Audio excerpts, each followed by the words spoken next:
Are you ready to unleash the potential of yourself and others? In this episode, we reveal the secret ingredient that sets effective leaders apart: fear. Learn how embracing your fears can be a powerful tool to becoming an exceptional leader, one who unlocks immense possibilities for transformation. Our guest today is Adrian Koehler, a leadership engagement expert and senior partner at the executive coaching firm Take New Ground. He coaches executives and entrepreneurs in the art and science of leadership for themselves, their teams, and clients to create new, unprecedented results and experience fulfillment in their work.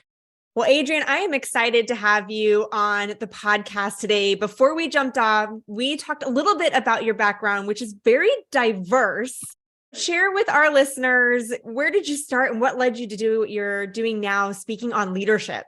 First off, thanks for having me, Danielle. You're awesome. Excited to connect with this community. I think we all are always striving for some kind of dream job, and it's great to strive. So I assume my first answer to the question was I've always been a bothered person. And if people looking for a dream job, there must be something that's bothering them about the one they got right now. And I say fuel that, because probably like a small frustration is the way to manage. Wherever I'm frustrated in life is usually where there's some latent vision, unspoken vision. And I'd say fuel it and listen to the frustration and exacerbate it so you can really get that there's something worth pursuing. So anyway, I'm excited to be on this Dream Job podcast, and thanks for having me. What got me into this? I have always been a bothered person. I didn't take a vote on that when I woke up in life. As a kid, I wanted things to be great. I was always very involved, and I came from good stock, quote unquote. My parents are both school teachers, a small town kid out of Illinois, and they were always leading. It was baked into me to be a part of the solution, not a part of the problem. I heard my mother say that 1,000 times a day, probably. But it was always a challenge in that way. And my mind was always that way. What's supposed to be happening now? Who's in charge here? What are we doing? My mind's always been racing about the potential in any kind of moment in time. And I don't take credit for this, but I always noticed people. I found human beings to be the most fascinating thing in the world. And even myself, I didn't know how all this machinery worked between my ears. I know I had thoughts and feelings. I didn't know where they came from. Didn't know how to generate them. Didn't know how to what to do with them necessarily. In my family, I was the deep one. Aid, they called me Aid when I was growing up. Aid, you're always so deep, or you're always so philosophical, or always so psychological. I got that at the age of 8 or something. I've just been that guy. And quick on the background. Yes, diverse is a nice way of saying it. Kind of all over the place is also another way of saying it. I always just followed my passions. I was good at science, and loved people. I went to college to play football and picked up was a pre-med guy. I didn't know what I wanted to be. Didn't think I even wanted to be a doctor necessarily, but I was in that track. And then finally, after fully investigating it, I'm I don't want to do another 7 years of school. What are we talking about? And I wasn't that data driven. I'm interested in that, but that's not what got me up in the morning, is studying things from afar. I liked being in the trenches and being close to them. So I serendipitously, or whatever you want to say, I had a roommate in college who was a nursing major, which I'd never thought about before at all, but he was a nursing major and his dad was a nurse, an ER nurse in Gary, Indiana. And I thought, that's interesting. This guy sees real deal stuff all day long. I can maybe get into that. So anyway, I picked up a nursing degree in college and thought I'd go travel the world, and eventually did. But I worked in a children's hospital in Chicago after undergrad and loved it. Worked with families in the worst of situations, living out their biggest nightmare, and got the privilege of being a person in the space to help them find themselves, help them find reality, help them find hope, help them find the next effective step, help them hopefully find a miracle in the context of chaos. And I loved that. It was great. And I did that for a couple of years. I came from a faith background growing up, and that became more vitalized for me over time. I kind of ditched all the religious stuff and really connected to the spirituality of it. Anyway, long story short, moved out to Los Angeles, where I live now, 17 plus years ago, and came to be a part of a church out here. Heard a guy named Erwin speak and thought, oh, this guy has the music. I want to get connected to this guy in my 20s. And I always knew I liked leaders. I liked leaders that could articulate vision, that could help them describe reality in a way that's approachable. And Erwin is world-class at that. And so I came out to be a part of that. And I was always, activism is what faith was about for me. So mobilizing myself to go make a difference in the community. And I really enjoyed the opportunity to mobilize other people into meaning.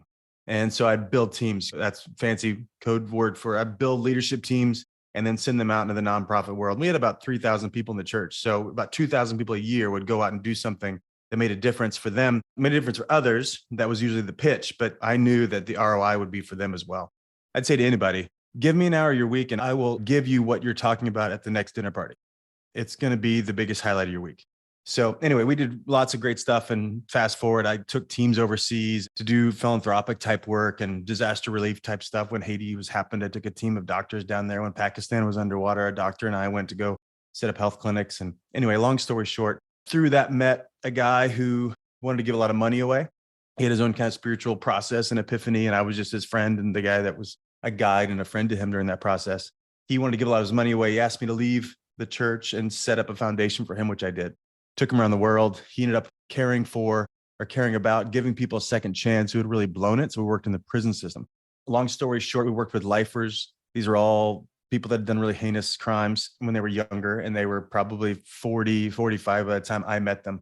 And I met a guy simultaneously who had been a leadership consultant by day. And on the weekends, he did interventions with kids coming out of the juvenile justice system.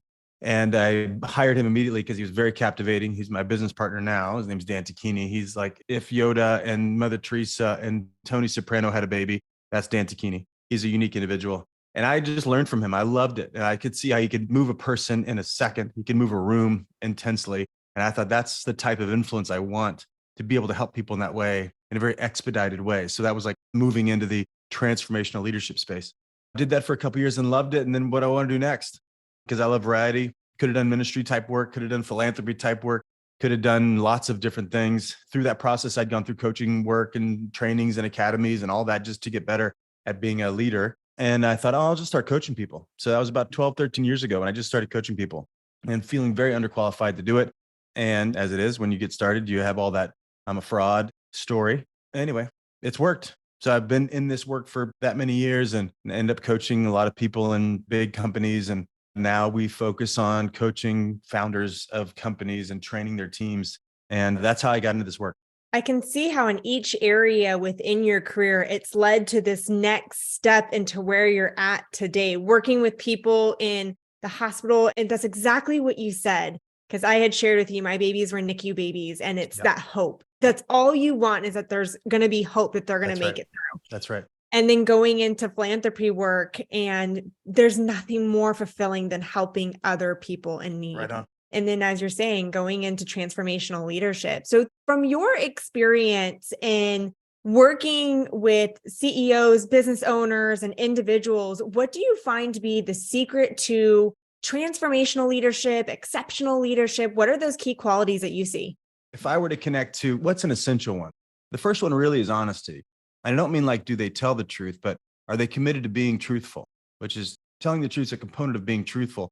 Exceptional leaders, of course, they got to be smart. Of course, they got to be skilled. It's good if they have some people skills. But if you're going to lead other people, especially in this day and age and where we're headed, it's been that way for the last 10 years, at least, going to be that way at an exponential level, is do people want to follow you?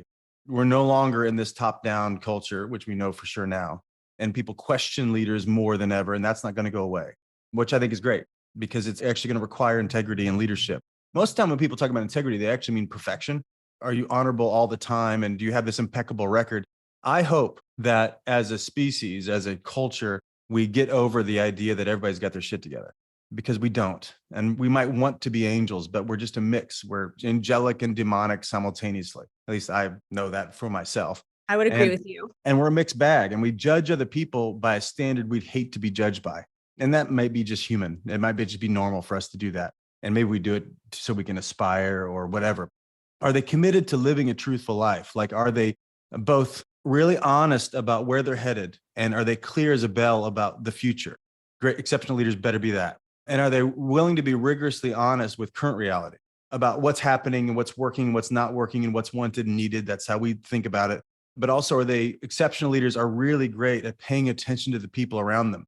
The anecdotal condition is that a leader will build a team, but then use the team and treat them like tools. Like, I'm paying you to get this thing done, instead of exceptional leaders. We're trading results for salary or results for commission. We are doing that. That's true. But exceptional leaders get the fact that it's always a volunteer army.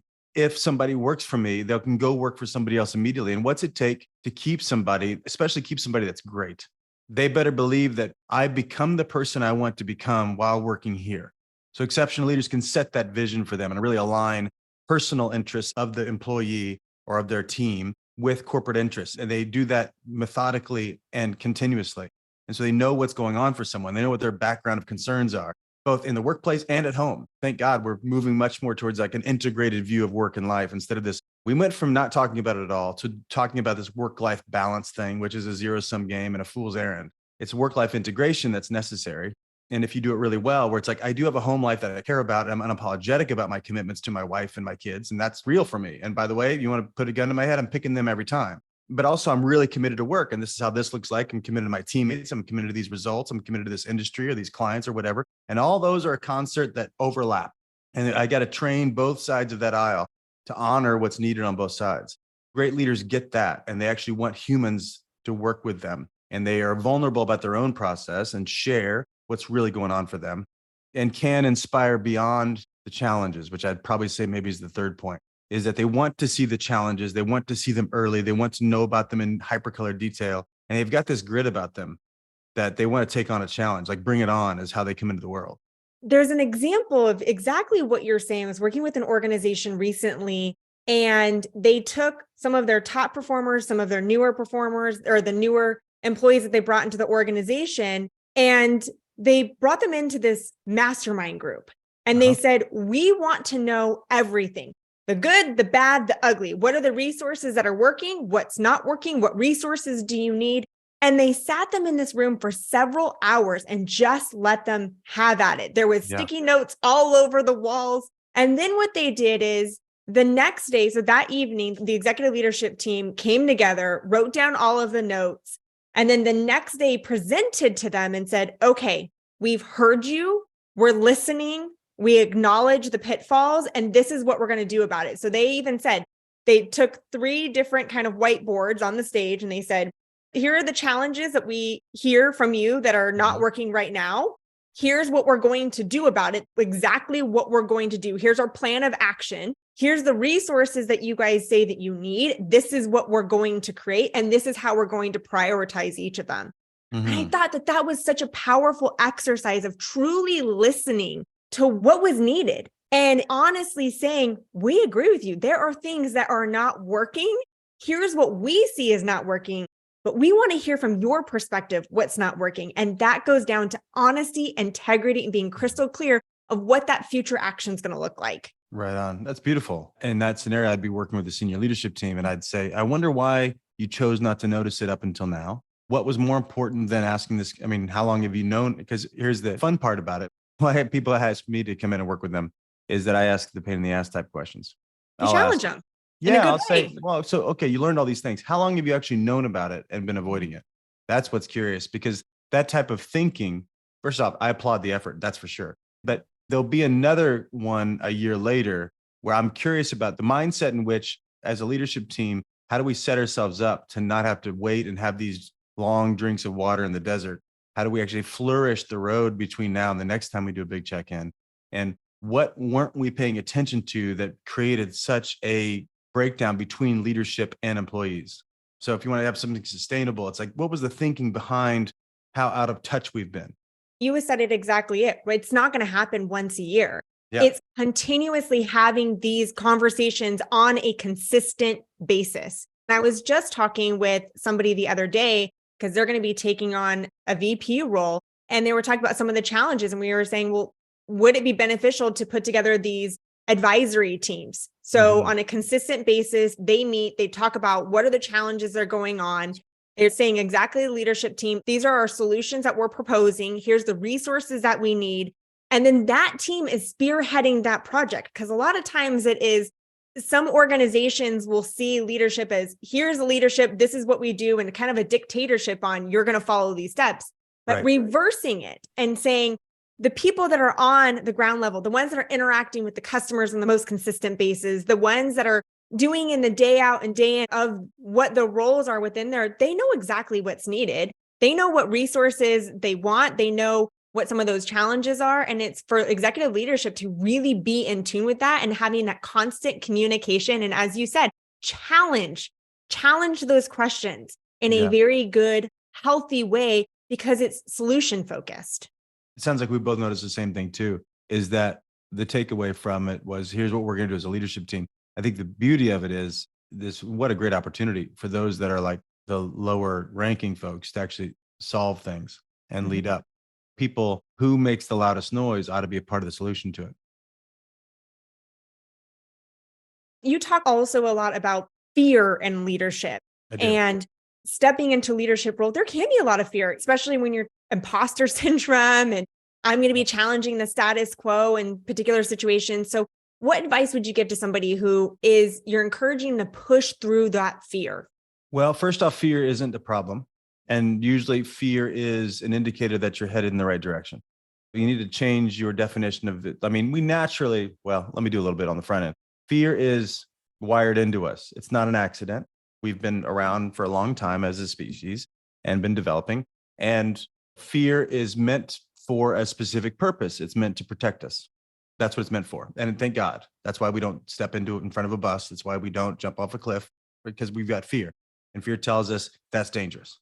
Now, first off, we need to put fear in the right context. It's a gift to us. It's gotten us to where we are. Now, it doesn't do the trick. It actually is an anchor if you want to go somewhere faster, right? If you want to take on risk. And this is volitional risk. I'm deciding that there's something in the future I want beyond what's safe.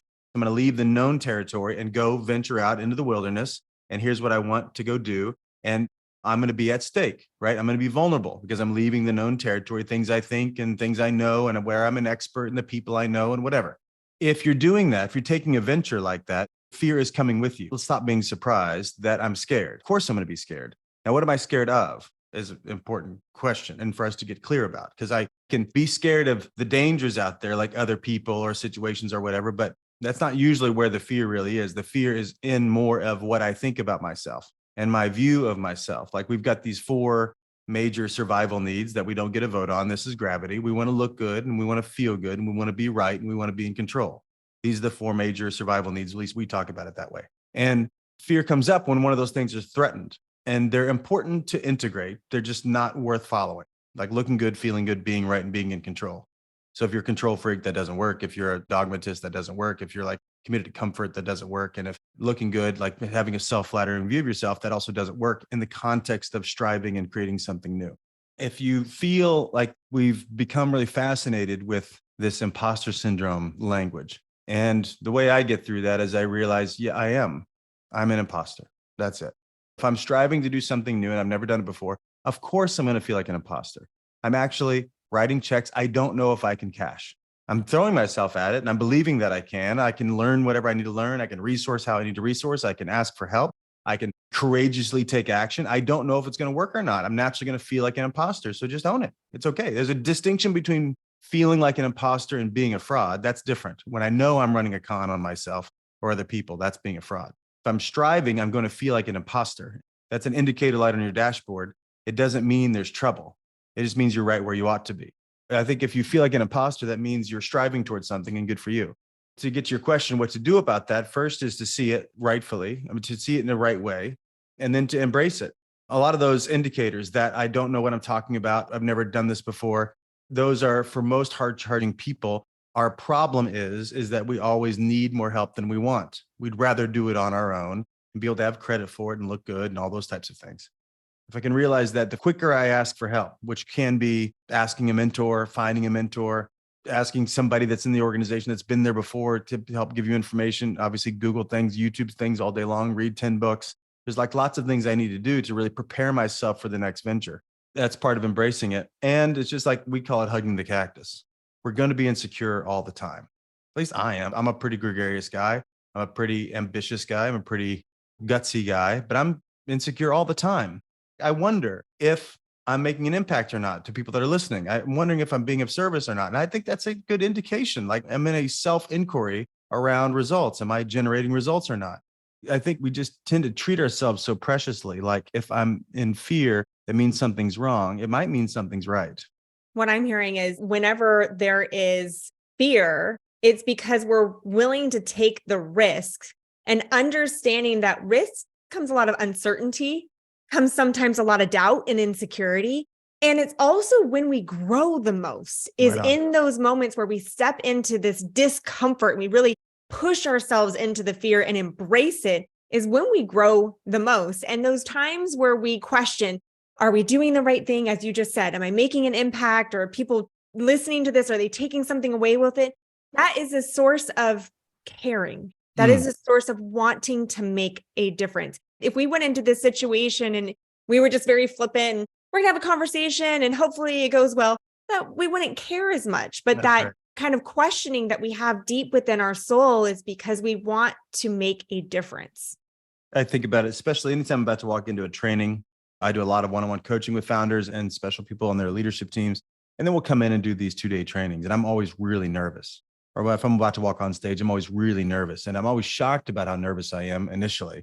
And I think that like my nerves are a sense, because they show up like nervousness is like fear, right? The didactic for this is this. So I'm nervous. Am I nervous because I'm anxious about what could go wrong? Or am I excited? And am I nervous because I'm in anticipation about what might go right? And I know that because it's every time it happens. I'm really nervous. And then I get in the room and I see the people and I realize, oh, these are humans here. I'm not here to be on the stage. I'm not here to like whatever. I might be paid to be quote unquote on stage, but I'm actually not here for me. And once I'm not here for me and I'm here for them, my own self goes away, goes into the background. And my ego starts to not be my chief goal. Is like protecting my own view of myself, my ego, and somebody else making a difference in your language or making an impact or seeing them and seeing some breakthrough for them, that rises up in the priority scale. And once that's my aim, I'm good. I'm alive. I'm back to reality. I had a conversation recently with somebody who has been speaking for 20 years. She's a highly respected speaker within the National Speaker Association. And I was having this very candid conversation with her. And I said, I still get nervous. I get nervous before I get on stage. And when will I ever break that? And she says, you never will. Yeah. She says, I've been doing this for 20 years and I still get nervous. Yeah. And again, it goes back to because we care. If we went on stage and we had no nerves, then I would question if somebody was going in with the right intentions. And also flipping this script in our mind too is when you're asking yourself, am I nervous because maybe I didn't prepare enough? That could be one reason. Am I nervous because I am scared what people think of me if I do a good job? That's flipping the script to that aspect is making it less about us and saying why I'm here is to make a difference. It's not about me. It's not about how others view me. It's about what can I do to serve the people that are here listening, who have taken the time out of their day to sit in this seat and to hear me speak. It is about how can I serve them? So when we shift that mindset from me to them, it also does help relieve a lot of those nerves because you're going in with a different intention. Well said. We talked a little bit about this fear, about pushing through our fears. How can we also fire our egos? Because sometimes that's also an element of when we're leading teams, we're getting on stage. Sometimes we have this ego associated to it. And that can get in a way in a roadblock when we're wanting to be an exceptional leader. It's an important conversation.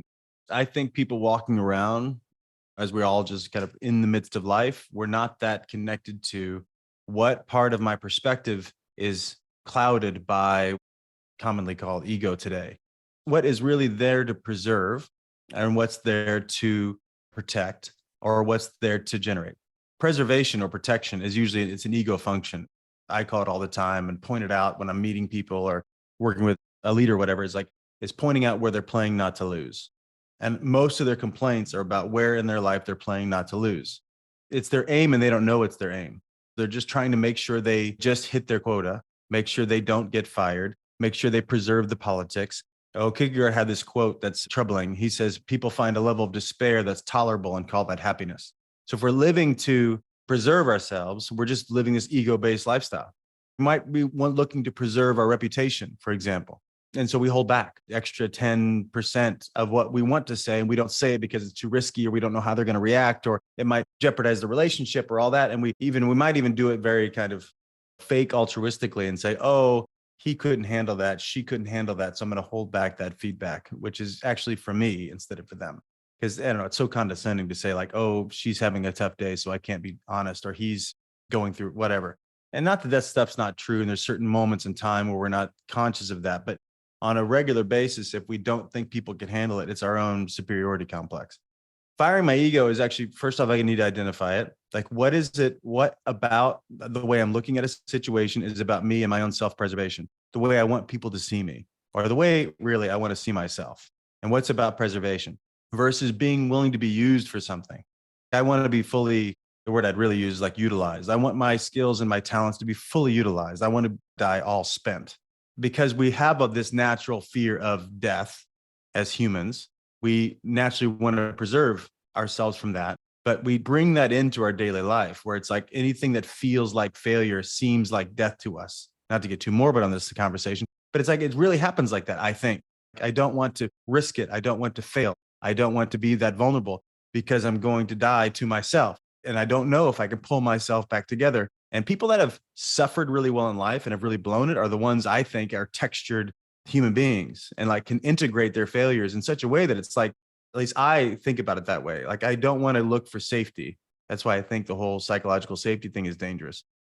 If the world is a certain way, then I can be a certain way is really the read through. If you're at a company and psychological safety is the goal, it means, oh, if this, then I can, which is, that's a 3-hour conversation about the dangers of that. But I want to generate security in myself. Like I can look like a fool and I'm going to be okay. And actually me looking like a fool in front of anybody might endear them to me because we're real. I blow it all the time. And just like this answer, I go on for a really long time. And I'm like, hold on, Adrian, what's your point? But that's okay. This is in real time. The ego wants to preserve, and I'm about life. So we can either avoid death or we can pursue life. I just rather pursue life, and death is a part of that. That's why I think I like that term, like firing the ego, because my ego is going to try to talk me into pursuing satisfying mediocrity. And this is where I see it play out in the workforce, because you had said it's that ego that prevents us, holds us back from stepping into our greatness. And I see this play out in the workplace. There's been so many times where I am working with an individual and we're talking about these great ideas that they have for an organization. And they say, yeah, and I don't know. I'll ask them, have you talked to the executive leadership team about this? Have you brought this idea? This is such a phenomenal idea. Well, I don't know. And you just kind of hear this hesitation that they have. And if they took that step and fired that ego and said, well, what's the worst that could possibly happen? The executive leadership team says, no, that could possibly happen. But what greatness could happen? You bring this idea, you step into your greatness, you step into this leadership role, you present this idea, they embrace it, and then you become the spearhead person to take this idea on. And then that can open the doors to so many career opportunities outside of the organization. But it's that willingness to fire the ego, to take risks, to push through that fear. That's what makes an exceptional leader. If you're listening and think about, oh, wow, that sounds like a big leap. I just start by becoming proficient at hearing what you don't want to hear. Because I'm thinking like if somebody were to take a leap and do what you're saying to do, which I think is a wonderful step to take, there's vulnerability baked in that, right? Because I might get feedback that, oh, I don't think you're up for it. I'm more apt to take a leap if I'm unattached to outcomes or even unattached to somebody's perception of me in the moment. And how do I get unattached? Then I got to get really used to hearing bad stuff. If you haven't done this, it's a great exercise to do, which is to go around to people you're working with right now and get some feedback about, hey, what am I doing that's working? What's not working? How could I be better? What's wanted and needed is how we'd say it, but what could be better? And get used to like hearing quote unquote critical feedback. It's only critical if I'm wearing it like shame, like there's something wrong with me. I don't think there's anything wrong with anybody. But if I can get used to hearing critical feedback and seeing it as fuel, then I'm more apt to go take bigger leaps down the road when talking to senior leadership team and stuff. But if I can talk to my employees or talk to my peers in that way, then I'm much more apt to leading up in a powerful way. I agree 100% with exactly what you're saying. When we're able to take into that, I say it's almost when leaders do a great job at feed forward coaching, it's that possibility of saying, that's a great idea. Possibly let's work on X, Y, Z to help get to that next step. It's not so much that shift from that feedback of, oh, well, I don't know if you're ready for this. It's yes, now let's also work on X, Y, Z to get you to where you want to be or to where the idea is. That's great. And you call that feed forward. That's great. I do. Feed forward That's coaching. Great. Well, thank you so much for joining on the podcast today. So many valuable lessons to be learned about what the secret is to being an exceptional leader, how to push through those fears and fire those egos. Thank you so much for joining today. Danielle, so great to be here. And for all those listening, I wish you the best. Go take some big risks. Life's short. We don't know how long we have. We really don't know how long we have. So might as well get after it. Absolutely. Awesome. Good to be with you.